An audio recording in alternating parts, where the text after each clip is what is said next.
part two of our interview with former plural wife Kathlene Covington next on Polygamy. What Love Is This? She was born into polygamy.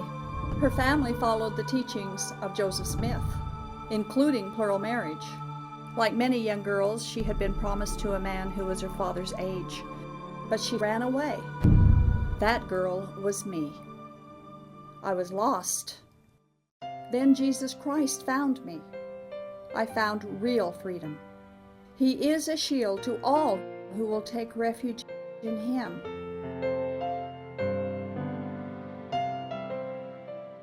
Welcome back to Polygamy, What Love Is This? We have a continuing conversation with former plural wife Kathlene Covington, whose roots go way back into actually the birth of the fundamentalist Mormon polygamy movement within the FLDS and the Allreds and the breakup and split of the two and so on. She was raised in the AUB, which is also known as the Allred polygamy group. Her grandfather was Rulon C. Allred, who was the leader of the Allred group, and then she has roots that go back to her grandfather, who was the follower of Joseph Musser, which goes way back. And so I'd like to welcome you back, and we'll continue our conversation again. Okay, thank you. And thanks for sharing what you're doing. We talked last time about that so many people who are from polygamy groups are afraid, or they just have a distaste of telling their stories, and yet it's so important to get the truth out and to let the people know, or let our viewers know, it really does go on behind the scenes in these polygamy groups. So we ended last time, and you were right in the middle of telling about your reaction and the reaction of the people around you when Rulon Allred, your grandfather, was shot. What did you know at the time? How old were you when that happened, and what was your reaction? What were the people around you, their reaction? I was 17. It happened May 10th, 1977. And that morning, one of the wives had called to get a prescription from him for one of the children who was sick. So we had just contacted him, and it was only like an hour, if that, later, that he was actually shot and killed. So it was surreal. Mm-hmm. And our reaction was mostly fear. Now the government's going to get down on us. Now the government's going to take away our children. Now they're going to do something to us. And so it was mostly fear. So the big fear was the government. Yeah, the government was going to take us away. Not Ervil LeBaron, who actually ordered the shootings. Were there a lot of fear involved with that part of it? We knew about the targets that Ervil LeBaron had. And if our name wasn't on there, and we weren't that important players with Ervil LeBaron. So our fear was more government, what the government's going to do now that grandfather's dead, than what Ervil LeBaron was going to do.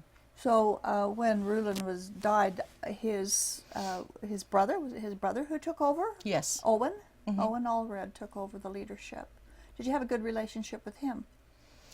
He knew who I was, and one of his wives, Anna, was a sweetheart, and I used to go over there, and I saw him every once in a while, but I didn't have much of a relationship with him, no. From what I understand, he wasn't known as that kind and gentle man like Rulon. No, he was a little more gruff, a little more distant, at least to me. Mm-hmm. Okay. So let's go back now to your plural marriages. We landed on your first marriage with John Daly. With John Daly, and you had 3 children, and you decided that you would leave and divorce him. And you were 17 when you married him. You had 3 kids. Mm-hmm. The youngest was 6 months when you decided to leave him. What do you go through when you want to when you're in a plural marriage and you want to divorce your husband? What do you, in the AUB, what do you have to do to get divorced? If you are looking for another husband, which I was and I found, it's not that hard, but they didn't divorce me or release me is the word they use, mm-hmm. until right before I was married to Dennis Matthews. They released me at the same ceremony that they married me to Dennis Matthews. Really? Yeah, so I had... Oh, my word! Yeah, there was no freedom. That makes your marriage special, doesn't it? Oh, yeah. Married and divorced in the same ceremony. Oh, that's very strange. So from the actual time that you left your husband, John Daly, well, he wasn't your real husband, but you thought he was, and got married, what period of time? 3 months. 3 months between your leaving him and getting married with your second plural Yes. marriage. Okay.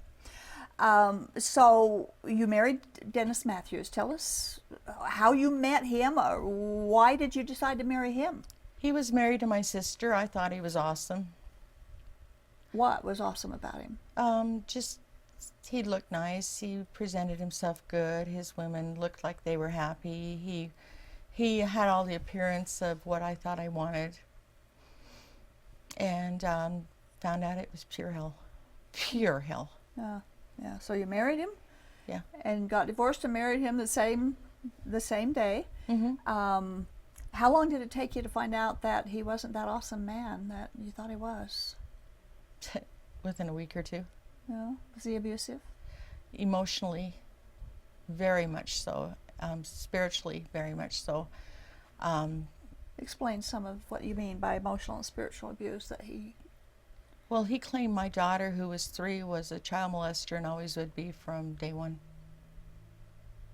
He claimed your daughter was a child molester? At the age of 3. And there was nothing that could be done about it. And that would be the daughter from your previous marriage. And then he tried going after John Daly for it. And when the government, the Child and Family Services, went after Dennis to check in on him, it was my fault, even though I wasn't the one who turned him in. Did you discover that being part of a plural family, that the women usually get the blame for everything that happens that's not good? In Dennis's family, it was my fault no matter what it was. I told him about a dog that he had that was not good with children, and when the dog bit one of the kids, it was my fault. So why would it be your fault? Why yours rather than his other wives? Was there a Because reason? I'd said something about it and they didn't. Because you had the nerve to speak up? Yeah. And did that happen all through your marriage with him? Oh yeah, time and time and time and time again. And how long were you married to him total? About 8.5 years. How many kids did you have with him? 5. So you had a total of 8 children from 2 polygamous marriages? Yes. 5 kids with him. How did he treat his children? Depending on which wife it was. How did he treat your children? They could never do anything right. They were constantly trying to get acceptance, and it was never good enough. So there was favoritism. There's still favoritism. With that. How many sister wives did you have total with Dennis Matthews? He had one that left him when he went into polygamy. I was the third one there again, or the fourth one. And he eventually had 6 plural wives living at the same time. Did you all live together? Did you have separate homes, living quarters? He had us live together. Yeah. Oh, my word. Yeah. That would have been a challenge. How many kids total did he have with all the wives? I've heard recently that he has over 50. But that time, though, how many what children were there? Do you know? Just several. Yeah, you couldn't count. You can't remember how many, huh? Okay. Dennis Matthew is an infamous character in polygamy circles. Yes. There's a lot about him. I've heard about Dennis Matthew from people in the FLDS, from people in the Kingston group, from people in the Harmston group, and of course with your experience with him and others within the AUB. In fact, the first time we ever talked about him was years ago when we were doing the live show on TV 20, and I had a guest, John Llewellyn, who had written a book about a woman by the name of Virginia Hill, who had she had given them somewhere around $1 million, but they had stolen all that money from her. Owen and Dennis Matthew was involved with that. Do you have information that was going on at that time? Did you know that was going on? And what happened with all? No, the intention was never to let her have the money. They were to take the money. She had it in gold and jewelry and different things like that, and they were to transfer it over into hard cash and buy a ranch or a farm close by in southern Utah. And Dennis Matthews actually took about 2 years to convince Owen Allred that it was a good idea that he would help Dennis Matthews it was out. Dennis's idea to do it, is that? Dennis, another friend of his, John Putvin, had heard about it and put Dennis in, and Dennis is the one that basically, to my best understanding and remembrance, orchestrated the whole thing. He's the one who brought Owen Allred on board. He's the one who picked up the money from Virginia Hill. I was in one of the trips that he went to pick up some of the money. They put it in the trunk and of his car, and then he drove it, and then he would show us, oh, look at this has got all this money in it. It's and he eventually convinced Owen Allred to help him launder the money so that it could be used to purchase this place. They didn't get by with it, though. What happened? It took Virginia Hill a long time, and the statute of limitations they claimed was up. They were able to get a judge to okay that, and they fought it and won. But she had the reason it had not gone up is because she'd been trying to find somebody that would take her case. Because when you get into polygamy cases, anything to do with laws and attorneys, they know how to cook the books and change things and make things appear that just don't exist. They give you several documents of the same thing or different things and several pages of something that's not even relevant to prove their point. It's just one of those things. So if you're dealing with a polygamous case, you're dealing with a lot of extra work that is just made there as to keep people from finding the truth. So I have a question here that as a Christian, which I wasn't when I was in the group, neither were you, but now as a Christian, I have to ask, when you hear stories of this kind of deceit and coercion and theft and lying about it, what do they think they're God? I mean, they say, live polygamy or God's going to be angry at you. You have to do this or God's going to get mad at you, or you're going to go to hell if you don't do that. And yet they can go out and do all of these deceitful things that go against known commandments. There's no known commandment that thou shalt live polygamy, but there is a known commandment, thou shalt not steal, thou shalt not lie, thou shalt, and they do all those things. What do you have any insight into what kind of a God do they think they serve? Well, it's easy. They're living a higher law. Anything that promotes polygamy is okay and justifiable before their God. And so stealing $1 million from Virginia Hill helped him with polygamy. Yeah, it promoted polygamy. It gave polygamists cash money to do what they thought they needed to do. Not to support their families, though. Yeah, not to support families, whatever. It's to promote polygamy. So they eventually were told they had to pay the money back, weren't they? Yes. What happened? The followers of the AUB ended up having to leave their homes and properties and different things like that. They helped through extra means to help pay that money back. Yeah. So the Owen Allred and Dennis Matthews and the others that didn't personally suffer for what they did, it was other people who suffered. It was other people who suffered. From what they did. So she got all of her money back, and what happened to Virginia? I have no idea. I haven't followed her. Yeah, no, okay. Yeah. Okay, so we were going to talk about that a little later, but it just came up. So now we've talked about the abuse in your marriages by either or both husbands. Was there any physical, sexual abuse going on that you're aware of? I sensed a lot of weird stuff happening, but I never saw it, so I don't have anything that's documentable. Yeah. I just thought it was strange that my ex would have my daughter that she claimed was an abuser privately as a teenager at 13 years old locked in his office for 8 hours at a time with low-cut blouses and short shorts. I just thought that was really strange, and when I said, hey, this isn't right, I was attacked by both him and her for not allowing that.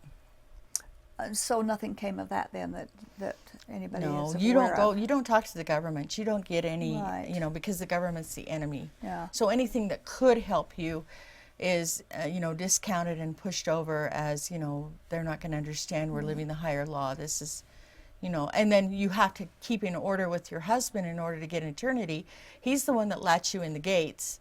So if you don't have a husband who says, oh, you're a righteous woman, there's no way in the world God's going to accept you. So you've got to just bite the bullet and take whatever hell he has to dish out to you. So was that verbally threatened or held over your head during your marriages, that if you don't straighten up, I'm not going to open the gates of heaven to you? Many times. Did it ever occur to you that Jesus was the Savior, not your husband? Yeah, it did, and I thought it was strange, but, I'm going along with what I was taught. Yeah, I know. I understand, yeah. Yeah. Yeah.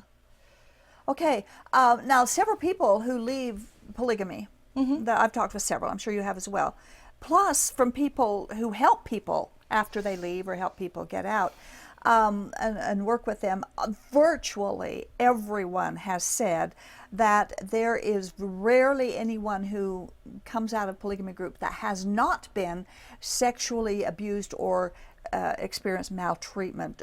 From your knowledge and experience, would you say that that would be accurate? Definitely.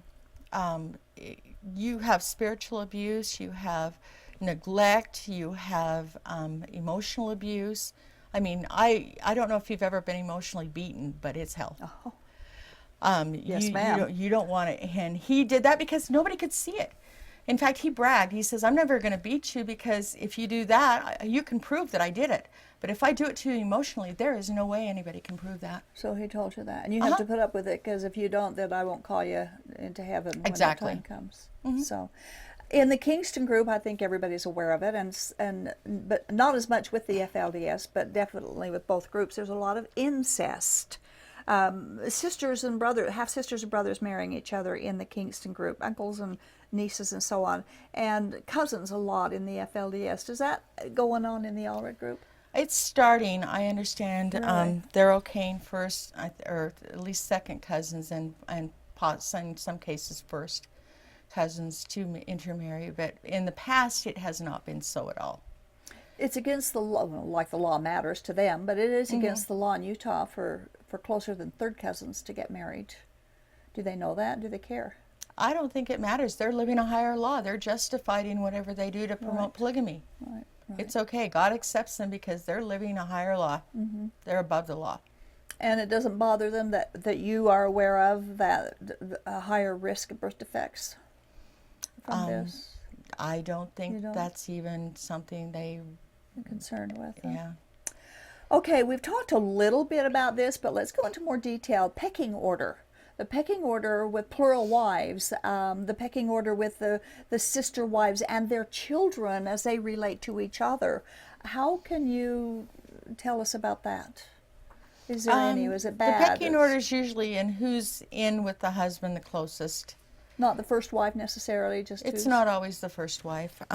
It just depends on who appears to be the most accepting of whatever nonsense that the husband has. With Dennis's case, it was my full sister. She was the second or third, depending on how you look at it, and essentially anything he said goes. I remember talking to her one time about some stunt he had pulled that was just off the wall, and she was agreeing with me, and then he walked in and said it never happened, and she said he never said that.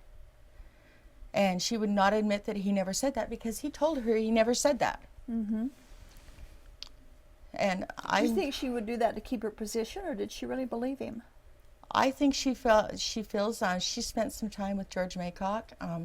I think she feels that her position is to support her husband and give her free agency to him no matter what. Dennis's teaching is that the wife, that obeys the husband will be justified in heaven for doing what her husband says, no matter how bad it is. So for our viewers who maybe wouldn't understand what giving her free agency to him is, it would be that they obey their husband no matter what, because they get greater blessing right in heaven because of it. And even with the Kingston group and others, what they say is, if the one above you tells you to do something, even if it's wrong, you do it and you'll be blessed. Exactly. And then if it's wrong, then the person who told you to do it will be the one that has to pay the consequences Exactly. with God. Exactly. But that's definitely not what the Bible teaches, is it? Absolutely not even close. Our free agency that the Mormons and the polygamists use is not biblical in any sense of the word. Okay, so you've been married to Dennis Matthew. You've had 5 kids, 8.5 years of marriage. You want out. What was it that made you decide to get out, and how was it difficult? I mean, did he make it very difficult for you to do that? I finally decided that there was really nothing keeping me. There was no reason for me to stay in the marriage. I'd been shunned for years. Even the wives were not allowed to talk to me or have an association or be friends with me. While you were still married to him? Yeah, because I was not his favorite wife, and because I might say something that I shouldn't. And so every time I tried making friendship with one of the women. So every time you exerted your free agency. Yeah, exactly. You were shot down. Yeah, then he ordered them not to have me over and ordered them not to talk to me. So they didn't. So they didn't. They did what they were told. So where were you living? Were you still living in the same house with them, or living separately at that time? At that time, it was separately. We were in a little, in the middle of nowhere, in a place called Pleasant Valley. And I had my own trailer that I had fixed up myself, or with the help of somebody else a little bit. And, you know, I'd done the wiring, I'd put the walls in, I put the floor in, I did the tile, whatever. Because he couldn't, he was gone all the time. And when he came, he never came to see me anyway, because I had to repent because I'd gone on food stamps without his permission. You thought for yourself once. Yeah. I had committed fornication by getting on food stamps because it was against. That was fornication? That's fornication, and the bishop up there backed that up. I had committed fornication, and he would not spend any time with me until he felt that I had paid the price. Okay, so, but it's probably more of a blessing not to... It was a blessing. Have them come around. I didn't think so at the time, because I still wanted a relationship, but it was more of a blessing. Oh, so you still wanted to stay? I still wanted to stay. I still wanted to work it out with him, and then one day it was just like, I'm going to lose all my children if I don't leave. It's going to get worse. My children were taught to hate me. My children were taught to disrespect me. My children were taught they didn't have to do anything because I was just not who I should be. Well, and you know what? When a father treats their mother and their children see him treating her badly, then they believe that that is permission for them to treat her badly as well. So it takes away the respect they should give to her. That happens in any marriage. That will happen. Did he treat your children okay? No, they were bad. They had problems. They were not up to par. They were not as good as. Were the parents abusive to kids? Now, I've heard many people from the Allred group, many, say that they do a lot of physical abuse with their children. Some of my children were physically abused by the other wives, and I couldn't say anything about it because I had no right. I would go to work and they would take care of my children, and they would do what they wanted to with them because they knew that no matter what they did and no matter what I said, Dennis would always be there to put me in my place. So, when people escape polygamy, they're often very frightened. Some are afraid of God. You know, God's going to come after. He's going to get me. There's going to be retribution from Him because I dare to leave. Did you have that fear of God when you left, or fear of Dennis when you left? I had fear. I had no fear of God because I knew the stories that Dennis was passing around me were not true, and that God knew they weren't true. And so that was the only thing I had to hang on to. But I still had the belief system. But I knew God knew that the things that Dennis was saying about me and my children were lies. But I did have fear of Dennis and the group and what they would do to me. And I tried reconciling it. I tried tiptoeing around it. I tried pacifying it, and it didn't work. You know darn well with a bully, when you try pacifying him, it just says, "Oh, I can do more." It gives them more permission to continue. That is exactly true. Did he support you? Did he economically support you? How did you support yourself then? You said you went on food stamps. I did went on food stamps. They called him into the office to get child support because I was getting it from the government. He gave a sob story about all the women and children he had to support. So he was only paying $75. Supposedly supposed to pay only $75 a month. He never paid that. He was like $30,000 in the hole, and the Utah state government forgave him every penny. Really? Yeah. Interesting. It doesn't surprise you after this last snap deal with FLDS, and they just slap their hands and tell them they walk away. Yeah. Walk away, free to do it again. So, were you afraid of anything or anybody? I mean, you weren't afraid of God, but were you afraid of anybody else when you made the decision to leave? Dennis, he was still bugging me. He was still chasing me. He was calling my kids when I wasn't home and telling them how to treat me and what to do. He was manipulating. I remember one time I didn't have gas money for the kids to go visit him, and he pushed it and pushed it and pushed it, and finally my son said, I'll pay the gas money. He took my car. I said, you've got to fill it with oil before you leave, and he blew the engine on the way out, but that was my fault. It was your fault. Yeah. Okay. So, well, we are getting. We still have a couple of minutes left. Sorry. A little over a minute left for this one, but so we'll cover your legal difficulties of this in the next. We're going to do part 3 of this interview, but we'll cover those difficulties and the custody of fighting for your children, which was horrendous. Now, people who escape from polygamy, especially the females, they think that they're going to be able to escape victimization and exploitation when they get out, and yet, and we'll find out in your story on the next, on the third part, that we have to, the females have to fight even harder for their rights, even harder, so they're re-victimized over and over again. Would you say that Yes. is what happened with you? With the help of the Utah state government. With the help of the legal system. Yes. Mm-hmm. Yeah. So we're going to be talking about that. Of course, when people leave, they rarely have resources, proper education, so that they can't support themselves, and the polygamy groups exploit that as well. Oh, yeah. In fact, they know that you are at their mercy. At that. So, we're going to talk about you being forced to deal with your children and your losses as you left the polygamy group too. So thank you, Kathlene, for sharing. Again, we're going to do part 3 of her interview of leaving, and we're going to get down to what happened after she left and what she did with her life after she got out. Thanks, Kathlene, again, for coming. And we do thank her for sharing her story with us. It takes a lot of courage to come and share these painful memories. And most of all, we want people to understand the acute pain that most people do suffer, especially women from polygamy groups. The smiley faces of shows like Sister Wives do not tell the true story. But the most important thing to know, for them to know, is that polygamists think that they're pleasing God for living polygamy. But they do need to know that God has nothing to do with it. Pleasing God is when we accept Jesus Christ as our Lord and our Savior for salvation. See you next time.